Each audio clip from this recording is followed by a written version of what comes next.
ಮೂಡ ಹಗರಣದ ವಿಚಾರಕ್ಕೆ ಸಂಬಂಧಪಟ್ಟಂತೆ ಮೊದಲ ದಿನದಿಂದ ನಿಮ್ಮ ರಿಪಬ್ಲಿಕ್ ಕನ್ನಡ ನಿರಂತರ ವರದಿಯನ್ನ ಪ್ರಸಾರ ಮಾಡ್ತಾ ಇದೆ.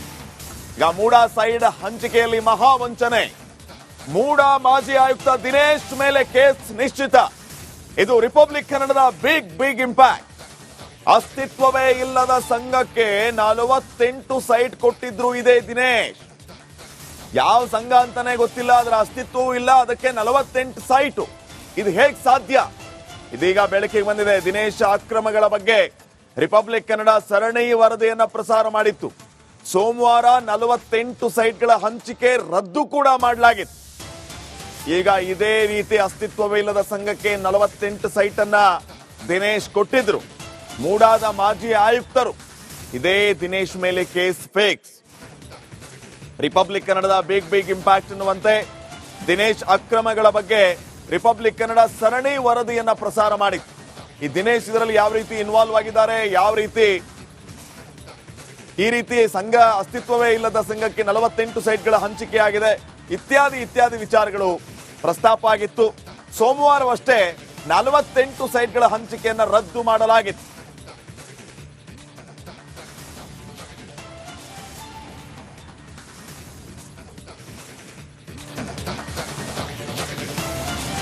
ಈಗ ದಿನೇಶ್ ಕುಮಾರ್ ಮತ್ತೊಂದು ಭ್ರಷ್ಟಾಚಾರ ಬಯಲಾಗಿದೆ. ರಚನೆಯಾಗದ ಬಡಾವಣೆಯಲ್ಲಿ ನಿವೇಶನಗಳ ಹಂಚಿಕೆ. ಬಡಾವಣೆಯೇ ರಚನೆ ಆಗಿಲ್ಲ, ಅಲ್ಲಿ ಸೈಟ್ಗಳ ಹಂಚಿಕೆಯನ್ನ ಮಾಡಿದ್ದಾರೆ. ಇದು ಹೇಗೆ ಸಾಧ್ಯ? ಗೋಲ್ಮಾಲ್ ಅನ್ನುವಂಥದ್ದು ಇಲ್ಲಿ ಸ್ಪಷ್ಟವಾಗಿ ಗೊತ್ತಾಗ್ತಾ ಇದೆ. 48 ಅರ್ಜಿಗಳಿಗೂ ಮಂಜೂರಾತಿ ಪತ್ರವನ್ನ ಅಧಿಕಾರಿ ನೀಡಿದ್ದಾರೆ. ವಾಸ್ತವದಲ್ಲಿ ಆ ಸ್ಥಳದಲ್ಲಿ ನಿವೇಶನಗಳೇ ಅಭಿವೃದ್ಧಿ ಆಗಿಲ್ಲ, ನಿವೇಶಗಳ ಅನ್ನುವಂಥದ್ದು ಇಲ್ವೇ ಇಲ್ಲ ಅಲ್ಲಿ. ಆದರೆ ವಾರಸುದಾರತ್ವಕ್ಕೆ ಹಲವರಿಂದ ಬೋರ್ಡ್ಗಳ ಅಳವಡಿಕೆ ಕೂಡ ಆಗಿರೋದು. ವಾರಸುದಾರತ್ವಕ್ಕೆ ಹಲವರು ತಮ್ಮ ಬೋರ್ಡ್ಗಳನ್ನ ಹಾಕಿದ್ದಾರೆ. ಈ ಸೈಟ್ ನಮಗೆ ಬಿಲಾಂಗ್ ಆಗುತ್ತೆ, ಈ ಸೈಟ್ ನಮಗೆ ಸೇರಿದ್ದು, ಹೀಗೆ ಅಂತ. ಆದ್ರೆ ಅಲ್ಲಿ ಮುಖ್ಯವಾಗಿ ನಾವು ಗಮನಿಸಬೇಕಾಗಿರೋದು ಬಡಾವಣೆ ರಚನೆಯೇ ಆಗಿಲ್ಲ, ಅಲ್ಲಿ ಸೈಟ್ ಹಂಚಿಕೆ ಹೇಗೆ? ನಿವೇಶನ ಹಂಚಿಕೆ ಆದ ಸ್ಥಳದಿಂದ ಗ್ರೌಂಡ್ ರಿಪೋರ್ಟ್ ಅನ್ನ ಮಾಡ್ತಾ ಇದೆ ರಿಪಬ್ಲಿಕ್ ಕನ್ನಡ. ಒಂದು ಪ್ರತ್ಯಕ್ಷ ವರದಿ ಇದೆ, ನೋಡ್ಕೊಂಬರೋಣ.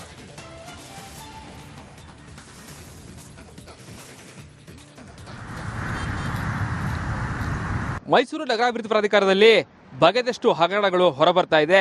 ಈಗಾಗಲೇ ಏನು ಚಾಮುಂಡೇಶ್ವರಿ ನಗರ ಸರ್ವೋದಯ ಸಹಕಾರ ಸಂಘಕ್ಕೆ ಕೊಟ್ಟಿದ್ದಂತಹ 17 ಎಕರೆ 21 ಗುಂಟೆ ಜಾಗವನ್ನ ಮೂಡ ಮತ್ತೆ ವಾಪಸ್ ಪಡೆದುಕೊಂಡಿದೆ. ಸೊ ಈ ಮೂಲಕವಾಗಿ 500 ಕೋಟಿಗೂ ಹೆಚ್ಚು ಬೆಲೆ ಬಾಳುವಂತಹ ಆಸ್ತಿ ಮೂಡಾಗೆ ವಾಪಸ್ ಬಂದಿರುವಂಥದ್ದು. ನಾನೀಗ ಸದ್ಯ ಏನು 17 ಎಕರೆ 21 ಗುಂಟೆ ಜಾಗ ಇಲ್ಲಿದೆ, ಪ್ರೈಮ್ ಪ್ರಾಪರ್ಟಿ, ಆ ಸ್ಥಳದಲ್ಲಿದ್ದೇನೆ. ದೃಶ್ಯ ಗಮನಿಸ್ತಾ ಇರ್ಬೋದು. ಈಗಾಗಲೇ ಬಲಭಾಗದಲ್ಲಿರುವಂತಹ ಬಲ ಮತ್ತು ಎಡಭಾಗ ಎರಡು ಭಾಗದಲ್ಲೂ ಬರುವಂತಹ ಜಾಗ ಇದು. ಸುಮಾರು 17 ಎಕರೆ 21 ಗುಂಟೆ. ಈಗಾಗಲೇ ವಿವಿಧ ದಟ್ಕಳಿ ಸರ್ವೆ ನಂಬರ್ ಆಗಿರುವಂತಹ 15, 27, 32, 38, 40, 41 ಈ ಸರ್ವೆ ನಂಬರ್ ಅಲ್ಲಿ ಬರುವಂತಹ 17 ಎಕರೆ 21 ಗುಂಟೆ ಜಮೀನು. ಅಂದ್ರೆ ದಟ್ಕಳ್ಳಿ ಅಂತಂದ್ರೆ ಒಂದು ರೀತಿಯಲ್ಲಿ ಪ್ರೈಮ್ ಪ್ರಾಪರ್ಟಿ ಆಗಿದೆ. ಕುವೆಂಪು ನಗರ ಪಕ್ಕದಲ್ಲೇ ಬರುತ್ತೆ. ಇಲ್ಲೂ ಮುಂದಿನ ಭಾಗದಲ್ಲೂ ಕೂಡ ಈಗಾಗಲೇ ಏನು ಆಂದೋಲನ ಸರ್ಕಲ್ ಅಂತ ಕರಿತೀವಿ, ಆ ವೃತ್ತ ಕೂಡ ಬರುವಂತಹ ಜಾಗ ಇದು. ಸುಮಾರು 100 ಅಡಿ ರಸ್ತೆ ಇರುವಂತಹ ಜಾಗ ಇದು. ಎಡ ಮತ್ತು ಬಲಭಾಗದಲ್ಲಿ ವಿವಿಧ ಸರ್ವೆ ನಂಬರ್ಗಳಲ್ಲಿ ಸುಮಾರು 17 ಎಕರೆ 21 ಗುಂಟೆ ಜಾಗ ಬರುತ್ತೆ. ಈ ಜಾಗವನ್ನ 1986 ಕೂಡ ಸಾಕಷ್ಟು ವ್ಯಾಜ್ಯ ನಡೀತಾ ಇತ್ತು. ಈಗಾಗಲೇ ಭೂ ಮಾಲೀಕರು ಇರ್ಬೋದು, ಜೊತೆಗೆ ಮೂಡ ನಡುವೆ ವ್ಯಾಜ್ಯ ನಡೀತಾ ಇತ್ತು. ಈ ಒಂದು ಸಂದರ್ಭದಲ್ಲೂ ಕೂಡ ಮೂಡ ಪರವಾಗಿಯೇ 2 ಕಡೆಗಳಲ್ಲೂ ಕೂಡ ತೀರ್ಪು ಬಂದಿರುತ್ತೆ. ಇದಾದ ಬಳಿಕವೂ ಕೂಡ ಏನು ದಿನೇಶ್ ಕುಮಾರ್ ಅವರು ಮೂಡ ಆಯುಕ್ತರಾಗಿ ಬರ್ತಾರೆ. ತದನಂತರದಲ್ಲಿ ಈ ಒಂದು ಪ್ರಾಪರ್ಟಿಗೆ ಜೀವ ಬರುತ್ತೆ. ಎದುರುಗಡೆ ಕಾಣ್ತಾ ಇರುವಂತಹ ಜಾಗ ಏನಿದೆ ಇದು ಕೂಡ ಪ್ರೈಮ್ ಪ್ರಾಪರ್ಟಿ ಆಗಿರುವಂಥದ್ದು. ಏನು 86ರಲ್ಲಿ ಕೂಡ ಈ ಒಂದು ಜಾಗವನ್ನು ಕಳೆದುಕೊಂಡಂತಹ ಮಾಲೀಕರಿದೆ, ಅವರು ಕೂಡ ಹೈಕೋರ್ಟ್ಗೆ ಹೋಗ್ತಾರೆ, ಸುಪ್ರೀಂ ಕೋರ್ಟ್ಗೆ ಹೋಗ್ತಾರೆ. ಅಲ್ಲೂ ಕೂಡ ಮೂಡ ಪರವಾಗಿ ತೀರ್ಪು ಬರ್ತದೆ. ಯಾವಾಗ ದಿನೇಶ್ ಅವರು ಈ ಆಯುಕ್ತರಾಗಿ ಬರ್ತಾರೋ ತದನಂತರದಲ್ಲಿ ಮತ್ತೆ ಹೈಕೋರ್ಟ್ಗೆ ರಿಟ್ ಅರ್ಜಿಯನ್ನು ಸಲ್ಲಿಸಿ ಸೂಕ್ತ ಕ್ರಮ ಕೈಗೊಳ್ಳುವಂತಹ ಒಂದು ಆದೇಶ ಬರುತ್ತೆ. ಈ ಆದೇಶವನ್ನೇ ತಮಗೆ ಬೇಕಾದಂತಹ ತಿರುಚಿ ಈಗಾಗಲೇ ಏನೋ ಸುಮಾರು ಅಂದರೆ ಮೂಡ ಮೀಟಿಂಗ್ನಲ್ಲೂ ಕೂಡ ಈ ರೀತಿಯಾಗಿ ಒಂದು ಆದೇಶ ಬಂದಿದೆ ಅಂತ ಹೇಳಿದ್ರು ಕೂಡ ಸರ್ಕಾರಕ್ಕೆ ಒಂದು ವರದಿಯನ್ನು ಕೊಡ್ತಾರೆ. ಸರ್ಕಾರದಿಂದ ಆದೇಶ ಬರುವ ಮುನ್ನವೇ ಈ ಒಂದು ಜಾಗದಲ್ಲಿ ಸುಮಾರು 48 ಜನರಿಗೆ ನಿವೇಶನ ಹಂಚಿಕೆ ಮಾಡಲಾಗಿದೆ. ಇನ್ನು ಮುಂದಿನ ದಿನಗಳಲ್ಲಿ ಇದೇ ರೀತಿಯಾಗಿ ಅಕ್ರಮವಾಗಿ ಹೋಗಿರುವಂತಹ ಪ್ರಾಪರ್ಟಿಗಳು ಮತ್ತೆ ವಾಪಸ್ ಬರುತ್ತಾ ಅನ್ನುವಂತಹ ಕುತೂಹಲ ಮೂಡಿಸ್ತಾ ಇದೆ. ಸೊ ಮುಂದಿನ ದಿನಗಳಲ್ಲಿ ಯಾವ ರೀತಿಯಾಗಿ ಮೂಡ ತನ್ನ ನಿರ್ಧಾರವನ್ನು ತೆಗೆದುಕೊಳ್ಳುತ್ತೆ, ಆಸ್ತಿಯನ್ನು ಉಳಿಸುವ ನಿಟ್ಟಿನಲ್ಲಿ ಕಾದು ನೋಡ್ಬೇಕಾಗುತ್ತೆ. ಕ್ಯಾಮ್ರಾ ಪರ್ಸನ್ ಸಜೀವತೆಗೆ ವಿನೋದ್ ಪಡವರ, ರಿಪಬ್ಲಿಕ್ ಕನ್ನಡ, ಮೈಸೂರು. ಮೂಡ ಹಗರಣದ ವಿಚಾರಕ್ಕೆ ಸಂಬಂಧಪಟ್ಟಂತೆ ಮೊದಲ ದಿನದಿಂದ ನಿಮ್ಮ ರಿಪಬ್ಲಿಕ್ ಕನ್ನಡ ನಿರಂತರ ವರದಿಯನ್ನ ಪ್ರಸಾರ ಮಾಡ್ತಾ ಇದೆ. ಈಗ ಮೂಡ ಸೈಡ್ ಹಂಚಿಕೆಯಲ್ಲಿ ಮಹಾವಂಚನೆ, ಮೂಡ ಮಾಜಿ ಆಯುಕ್ತ ದಿನೇಶ್ ಮೇಲೆ ಕೇಸ್ ನಿಶ್ಚಿತ. ಇದು ರಿಪಬ್ಲಿಕ್ ಕನ್ನಡದ ಬಿಗ್ ಇಂಪ್ಯಾಕ್ಟ್. ಅಸ್ತಿತ್ವವೇ ಇಲ್ಲದ ಸಂಘಕ್ಕೆ 48 ಸೈಟ್ ಕೊಟ್ಟಿದ್ರು ಇದೇ ದಿನೇಶ್. ಯಾವ ಸಂಘ ಅಂತಾನೆ ಗೊತ್ತಿಲ್ಲ, ಅದರ ಅಸ್ತಿತ್ವವೂ ಇಲ್ಲ, ಅದಕ್ಕೆ 48 ಸೈಟು. ಇದು ಹೇಗ್ ಸಾಧ್ಯ?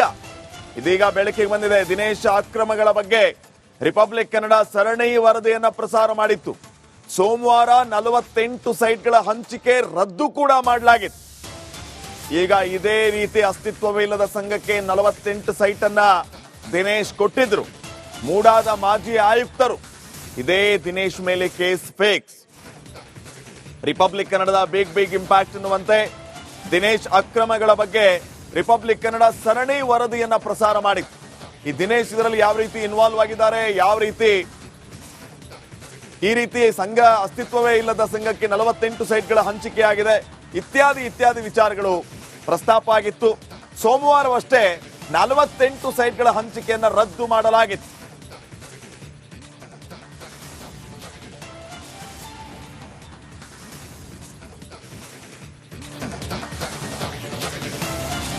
ಈಗ ದಿನೇಶ್ ಕುಮಾರ್ ಮತ್ತೊಂದು ಭ್ರಷ್ಟಾಚಾರ ಬಯಲಾಗಿದೆ. ರಚನೆಯಾಗದ ಬಡಾವಣೆಯಲ್ಲಿ ನಿವೇಶನಗಳ ಹಂಚಿಕೆ. ಬಡಾವಣೆಯೇ ರಚನೆ ಆಗಿಲ್ಲ, ಅಲ್ಲಿ ಸೈಟ್ಗಳ ಹಂಚಿಕೆಯನ್ನ ಮಾಡಿದ್ದಾರೆ. ಇದು ಹೇಗೆ ಸಾಧ್ಯ? ಗೋಲ್ಮಾಲ್ ಅನ್ನುವಂಥದ್ದು ಇಲ್ಲಿ ಸ್ಪಷ್ಟವಾಗಿ ಗೊತ್ತಾಗ್ತಾ ಇದೆ. 48 ಅರ್ಜಿಗಳಿಗೂ ಮಂಜೂರಾತಿ ಪತ್ರವನ್ನ ಅಧಿಕಾರಿ ನೀಡಿದ್ದಾರೆ. ವಾಸ್ತವದಲ್ಲಿ ಆ ಸ್ಥಳದಲ್ಲಿ ನಿವೇಶನಗಳೇ ಅಭಿವೃದ್ಧಿ ಆಗಿಲ್ಲ, ನಿವೇಶಗಳ ಅನ್ನುವಂಥದ್ದು ಇಲ್ವೇ ಇಲ್ಲ ಅಲ್ಲಿ. ಆದರೆ ವಾರಸುದಾರತ್ವಕ್ಕೆ ಹಲವರಿಂದ ಬೋರ್ಡ್ಗಳ ಅಳವಡಿಕೆ ಕೂಡ ಆಗಿರೋದು. ವಾರಸುದಾರತ್ವಕ್ಕೆ ಹಲವರು ತಮ್ಮ ಬೋರ್ಡ್ಗಳನ್ನ ಹಾಕಿದ್ದಾರೆ. ಈ ಸೈಟ್ ನಮಗೆ ಬಿಲಾಂಗ್ ಆಗುತ್ತೆ, ಈ ಸೈಟ್ ನಮಗೆ ಸೇರಿದ್ದು, ಹೀಗೆ ಅಂತ. ಆದ್ರೆ ಅಲ್ಲಿ ಮುಖ್ಯವಾಗಿ ನಾವು ಗಮನಿಸಬೇಕಾಗಿರೋದು ಬಡಾವಣೆ ರಚನೆಯೇ ಆಗಿಲ್ಲ, ಅಲ್ಲಿ ಸೈಟ್ ಹಂಚಿಕೆ ಹೇಗೆ? ನಿವೇಶನ ಹಂಚಿಕೆ ಆದ ಸ್ಥಳದಿಂದ ಗ್ರೌಂಡ್ ರಿಪೋರ್ಟ್ ಅನ್ನ ಮಾಡ್ತಾ ಇದೆ ರಿಪಬ್ಲಿಕ್ ಕನ್ನಡ. ಒಂದು ಪ್ರತ್ಯಕ್ಷ ವರದಿ ಇದೆ, ನೋಡ್ಕೊಂಬರೋಣ.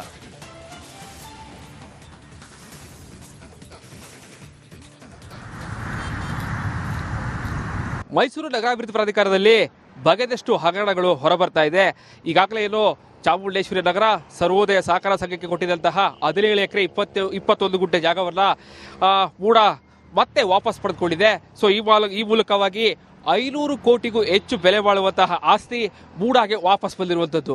ನಾನೀಗ ಸದ್ಯ ಏನು 17 ಎಕರೆ 21 ಗುಂಟೆ ಜಾಗ ಇಲ್ಲಿದೆ, ಪ್ರೈಮ್ ಪ್ರಾಪರ್ಟಿ, ಆ ಸ್ಥಳದಲ್ಲಿ ಇದ್ದೇನೆ. ದೃಶ್ಯ ಗಮನಿಸ್ತಾ ಇರ್ಬೋದು. ಈಗಾಗಲೇ ಬಲಭಾಗದಲ್ಲಿರುವಂತಹ ಬಲ ಮತ್ತು ಎಡಭಾಗ ಎರಡು ಭಾಗದಲ್ಲೂ ಬರುವಂತಹ ಜಾಗ ಇದು.